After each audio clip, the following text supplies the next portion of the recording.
नमस्कार दोस्तों, भाजपा प्रवक्ता संबित पात्रा के खिलाफ यूथ कांग्रेस ने दर्ज कराई एफआईआर। सच निकला राहुल गांधी का दावा, आरोग्य सेतु ऐप से करोड़ों भारतीयों की प्राइवेसी खतरे में। फ्रेंच हैकर ने किया बड़ा खुलासा, मजदूरों की मौत हादसा नहीं सुनियोजित हत्या है, जिम्मेदार वो हैं जो 50 दिनों से प्लानिंग कर रहे थे। जानेंगे पूरी खबर। खबरों में आगे बढ़ने से पहले अगर आप भी गोदी मीडिया का बहिष्कार करते हैं तो वीडियो को लाइक करें, चैनल को सब्सक्राइब करें और बेल आइकन भी दबाएं।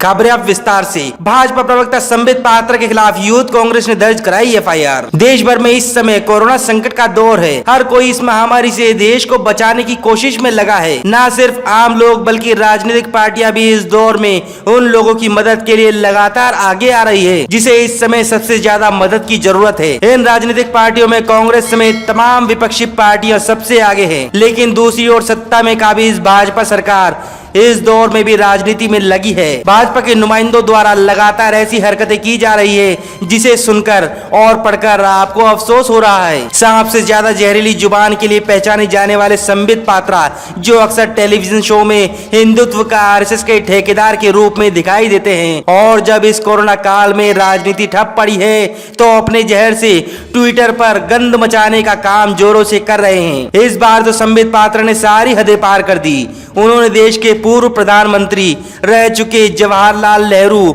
और राजीव गांधी पर अनर्गल टिप्पणी कर दी, जिसके बाद संबित पात्रा के खिलाफ यूथ कांग्रेस ने दिल्ली के पार्लियामेंट स्ट्रीट थाने में शिकायत दर्ज की है।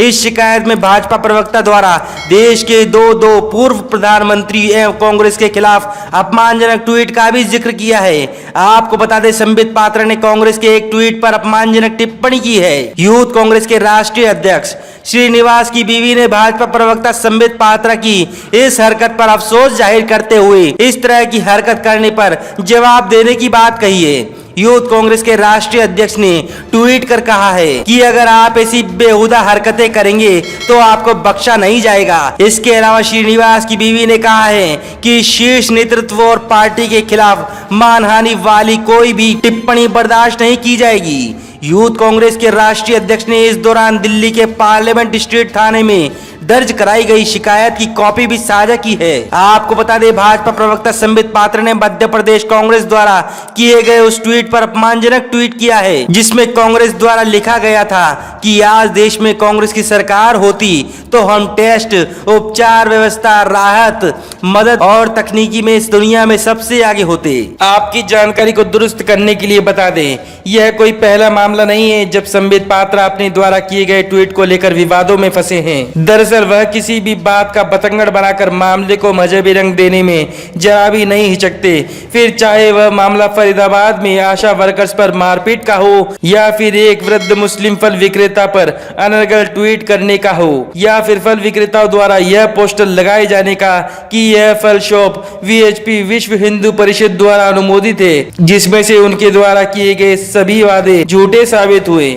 और यहाँ तक कि फरीदाबाद पुलिस ने फटकार लगाते हुए उनके ट्वीट पर अपनी टिप्पणी देकर कहा कि यह मामला जनाब वहाँ का भी नहीं है जहाँ का आप बता रहे हो। दरअसल पिछले 6 सालों से देश की जनता में यह जहर भरा जा रहा है कि भारत को एक हिंदू राष्ट्र बनाना है, और हमने कई बार संबित पात्रा को लाइव टीवी डिबेट्स में यह बोलते हुए भी सुना है कि जागो हिंदू जागो, वरना कटने के लिए तैयार हो जाओ।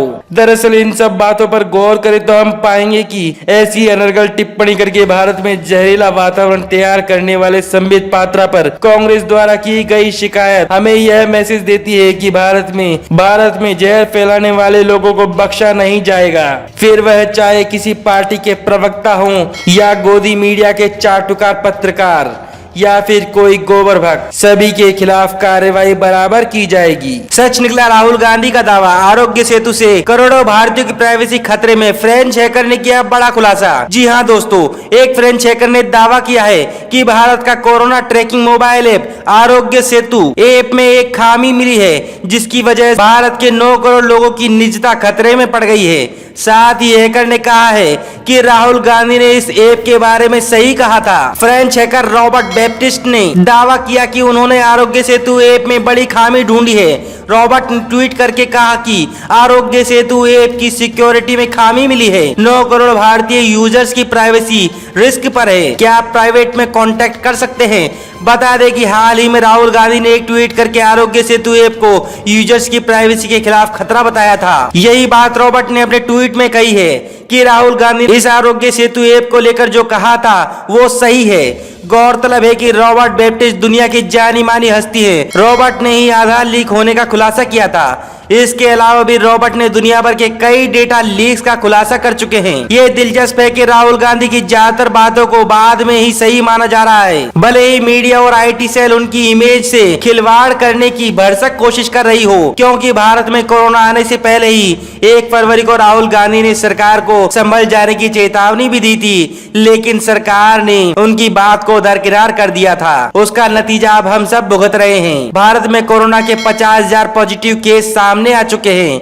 यही नहीं, अब कोरोना को लेकर राहुल गांधी ने जब कहा कि सिर्फ लॉकडाउन नहीं, ज्यादा से ज्यादा कोरोना टेस्ट करने की जरूरत है, तब भी भाजपा और उसके संगठनों ने उन पर हमले किए। मगर बाद में WHO ने कहा कि सिर्फ लॉकडाउन प्रभावी नहीं होगा, टेस्ट करना जरूरी है। रॉबर्ट बैप्टिस्ट के दावा कितना गंभीर है, इसको इसी बात से समझा जा सकता है कि इस खुलासे के 39 मिनट बाद ही भारत सरकार ने उनसे संपर्क किया और ऐप में खामी की जानकारी मांगी, लेकिन उन्होंने कहा कि अगर आरोग्य सेतु ऐप जल्दी से दुरुस्त नहीं किया गया तो वो खुलासा ही करेंगे।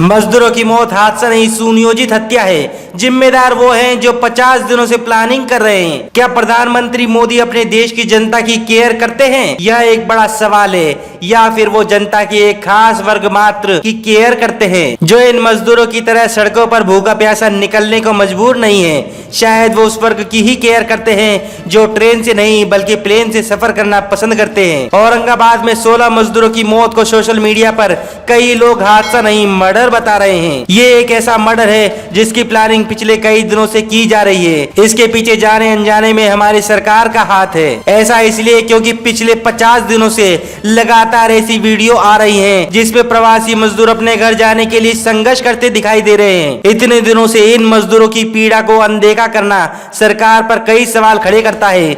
जिन मजदूरों को औरंगाबाद में अपनी जान खोनी पड़ी वो भी इसी अनदेखी का शिकार हुए हैं, जिसे सोशल मीडिया पर हादसे के बजाय मर्डर बताया जा रहा है। दरअसल औरंगाबाद में 16 मजदूर रेल की पटरी पर सो रहे थे।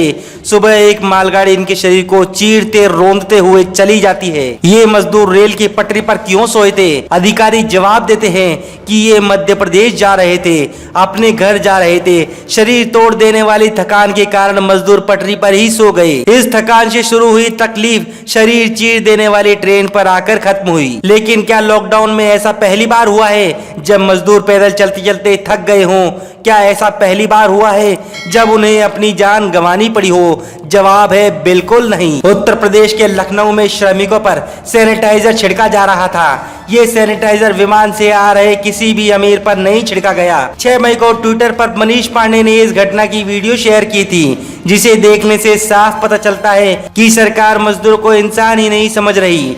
ठीक इसी तरह कुछ दिन पहले श्रमिक स्पेशल ट्रेनों में मजदूरों से टिकट का किराया लेने की तस्वीरें आ रही थी, लेकिन विदेश से विमान में आ रहे अमीरों से किसी तरह का किराया नहीं वसूला जा रहा था। न्यूज मिनट पर 1 मई को खबर छपती है कि एक 26 वर्षीय प्रवासी मजदूर की 100 किलोमीटर चलने से मौत हो गई। इस मजदूर ने बेंगलुरु से आंध्र प्रदेश तक की दूरी तय कर ली थी। वो अपने घर पहुंच गया था। वो इस पूंजीवादी व्यवस्था से तो लड़ लिया, लेकिन 100 किलोमीटर की यात्रा से हुई थकान से नहीं लड़ पाया। सरकार ने राशन पहुंचाने के वादे किए, इस काम के लिए फंड भी जारी किया, लेकिन भाषण में वादे करने और जमीन पर लागू होने में बहुत फर्क है जनाब।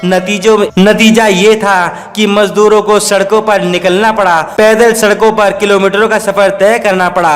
उदाहरण अनेक है और निष्कर्ष सिर्फ एक। सरकार के सामने मजदूरों के हालात थे, सरकार ने मजदूरों की मदद नहीं की, जिसकी वजह से औरंगाबाद के 16 मजदूरों समेत दूसरों को भी अपनी जान गंवानी पड़ी। शायद इसीलिए सोशल मीडिया पर लोग लिख रहे थे औरंगाबाद में हादसा नहीं मर्डर हुआ है। तमाम ताजा खबरों के लिए हमारे साथ बने रहिए और सब्सक्राइब करें इंडिया रियल पॉलिटिक्स, भारत की सच्ची तस्वीर।